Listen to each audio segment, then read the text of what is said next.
Hey guys, what's going on? I know everybody's a little bummed thinking the football season's over, but it's not.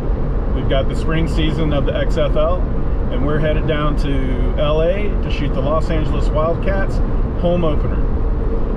We've got some swag from the Bulldog Climbing Company.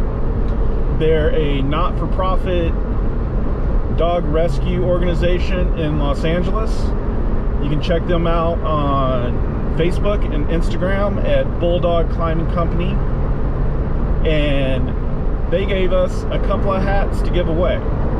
So if you'll put your name in the comments, we will pick some people to send a couple of hats out to.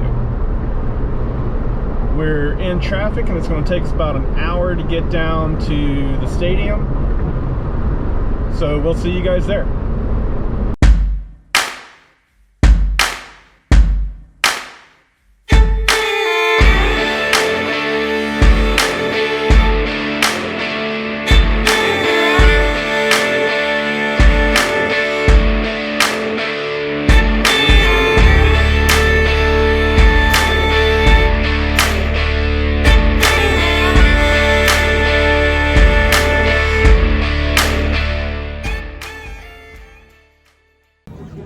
Alright guys, we just got in the media gate here at Dignity Health Park, where we're going to be photographing XFL LA versus Dallas. So we're going to see how that works out. We're going to head on down to the media room and we'll show you our setup when we get down there.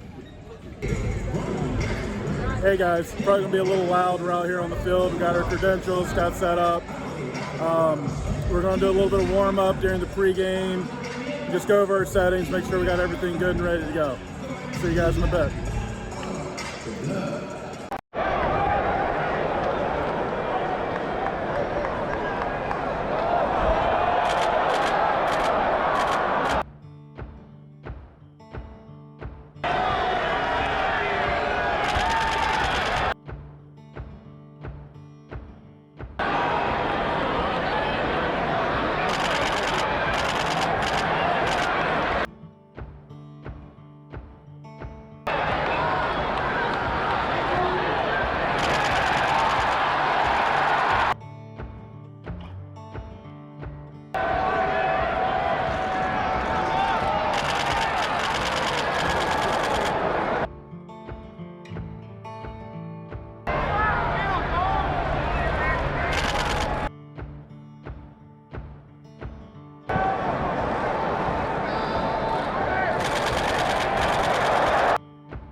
Hey guys, it's the next day and we're back in the studio. So that means I've already pushed up some images to the wire service. I usually stay after the game and get that done because it needs to be uploaded as soon as possible, which means during the first and second quarter I'm usually marking a couple of images that I think are good. Then I'll upload those at halftime. Then after the fourth quarter I'll upload a couple of images and then go back and start my calling and editing. That usually takes about an hour, 2 hours, depending on how many photos I end up with. In this game, I shot about 1,800 photos. Wasn't a super productive game for me, and I think I ended up with 20 that I sent up to the wire service. I set aside about 84 to go through quickly, so you get an idea of my workflow and an idea of how to use photo mechanic. So most sports photographers use photo mechanic. I would say probably 90% or more. It's just a lot faster than Lightroom, Capture One, Bridge, Luminar, whoever you're using to edit your photos. And it gives you a lot of control over the metadata and being able to just work quickly within the metadata and the image. So today we're going to be using Photo Mechanic 6, and let's get into it.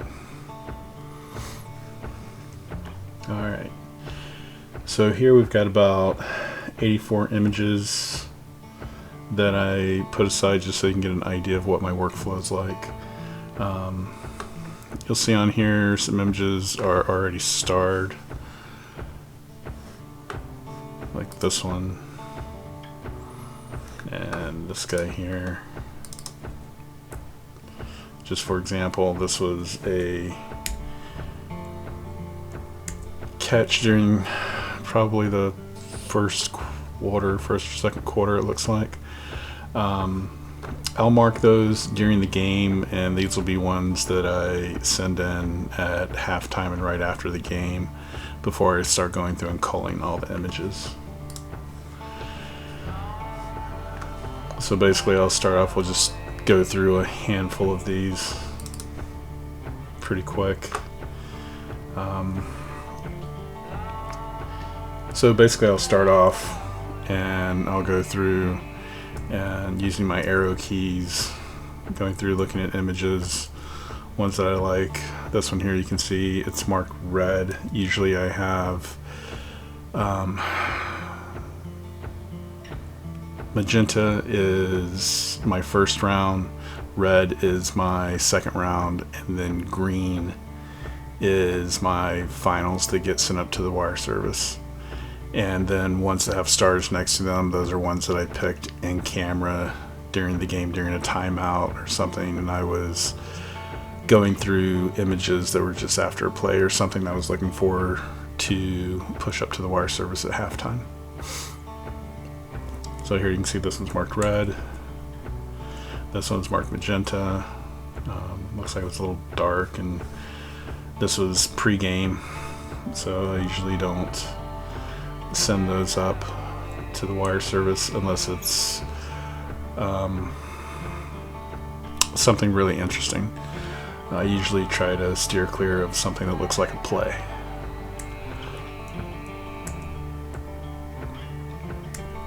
And keep going through, you can see magenta, red, nothing, gray, green, so this will be one that gets pushed up to the wire service. Magenta, so that one didn't make it through for some reason, probably because this one was a better image. So let's go ahead and get out of this really quick. Something I wanted to show you guys, if I can find the series here.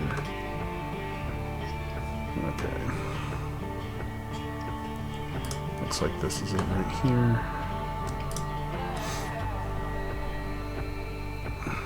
So this series of 4 images, you know, we go through and we're looking for the one that's the best out of the bunch.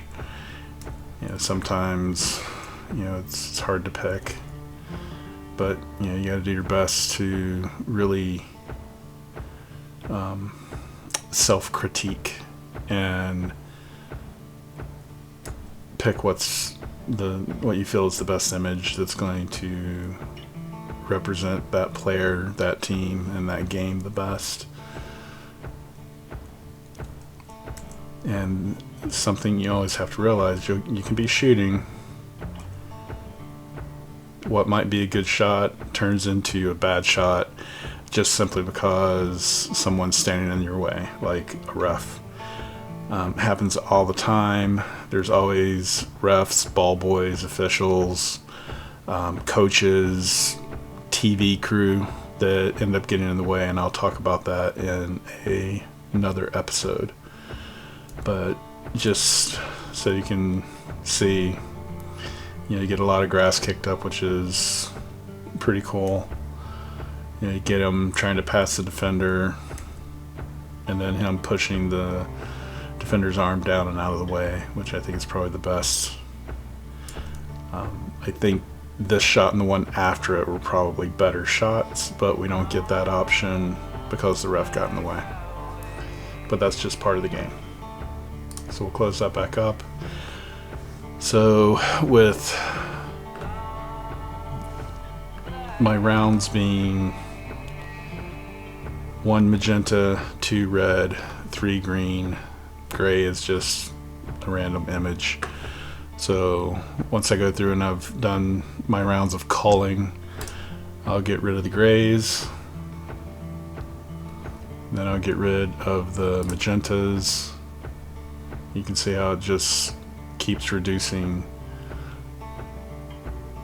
Then I'll get rid of the reds, and that leaves us with the green, which are the ones that get pushed up to the wire service, and we'll go through those and show you what the next steps are once I'm done culling.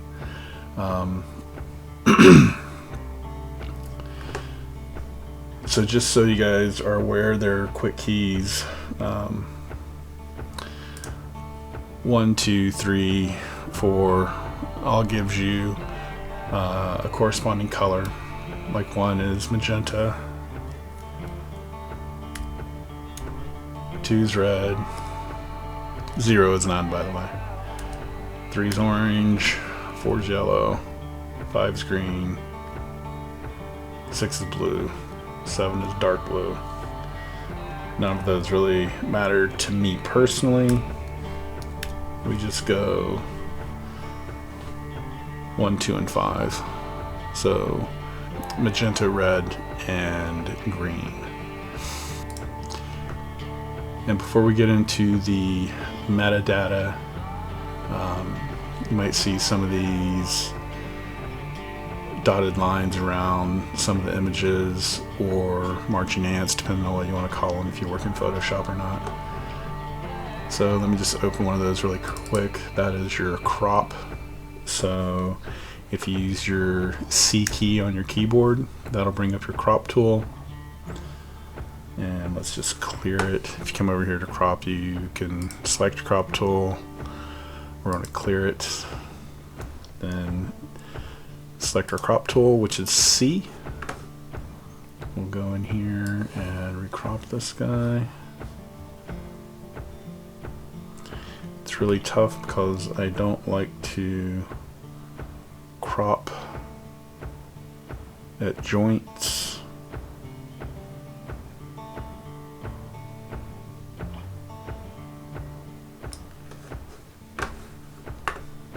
And I try not to include too much extra information. So if you hit P on your keyboard or select this View Cropped Image button, it allows you to see your crop.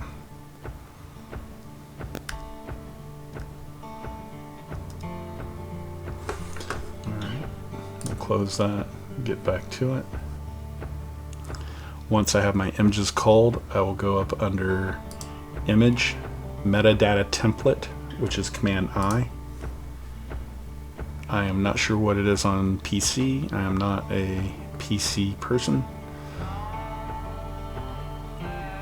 And you'll see I have information preloaded in here from when I started the game. And I'll start out with a little blurb about the players, just a generic blurb that can be used to add on to every photo. So it's usually during the game whoever's playing, and on such and such date. And then under event location, you'll fill out the event, which is the teams that played, the date, the city, location, stadium, etc. And on the headline, it's always the teams that played and the score. Then there are a few keywords that apply to every image,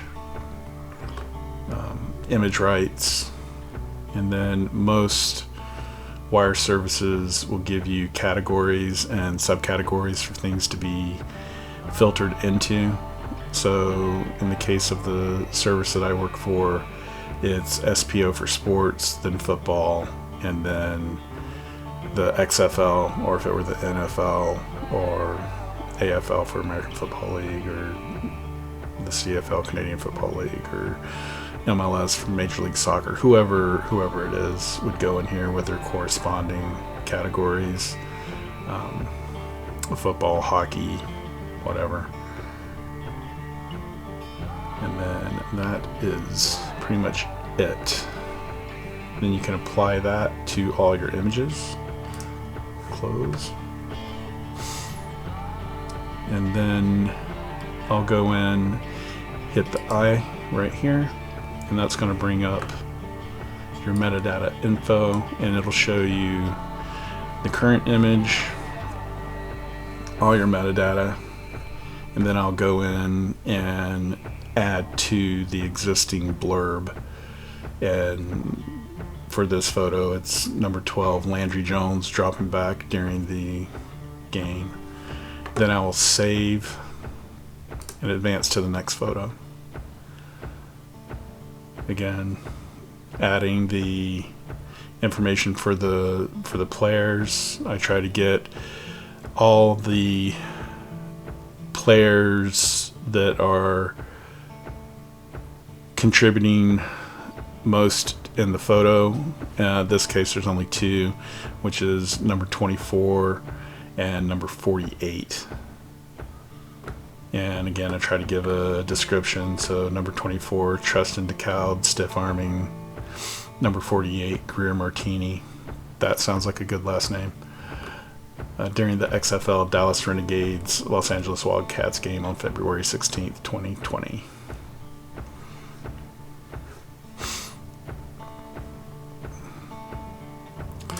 Save in advance. Again, all of these players here, number 28 and 72, they're not really focused on in the image. It's all about number 10, which is Kermit Whitfield, and him running the ball. And we'll continue on. Again, number 10, just trying to power through and keep from getting the ball stripped. Close that. I think you guys get the idea. I don't need to go through all the images showing you the same information. And then after that, I'll go up to File.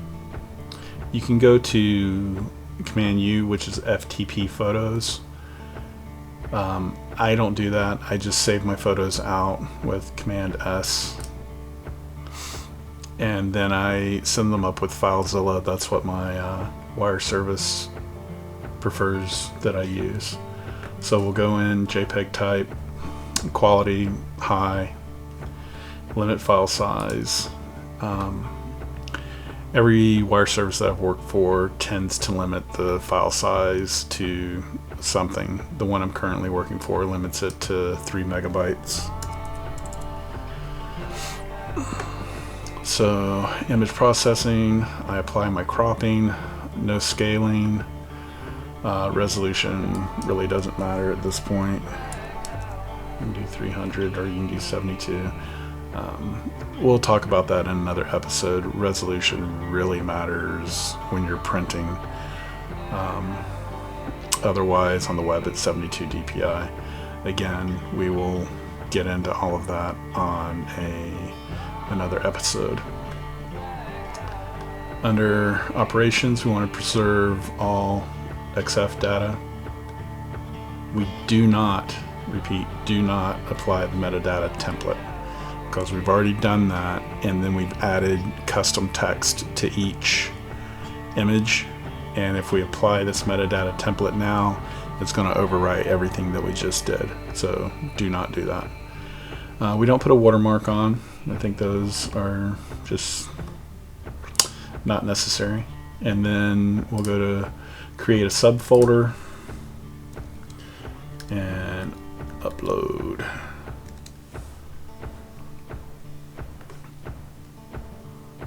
And then we'll press save. It's going through saving all the selected files.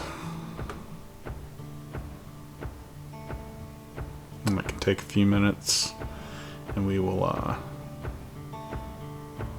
we'll fast forward to the end of this.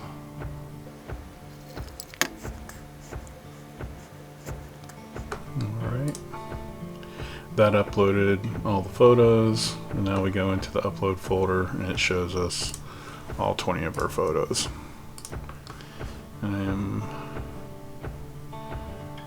Go through some of these photos really quick.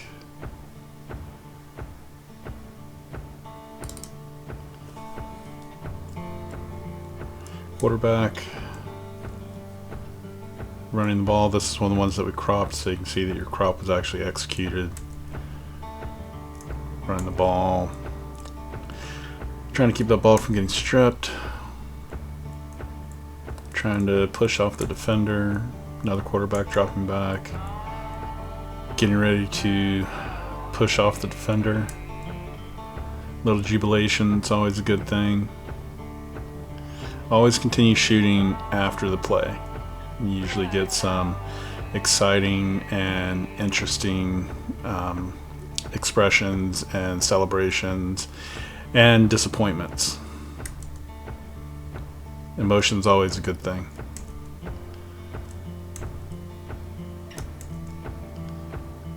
Celebrating a first down.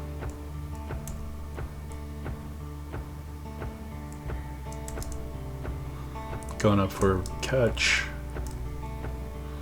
Nice one-hander.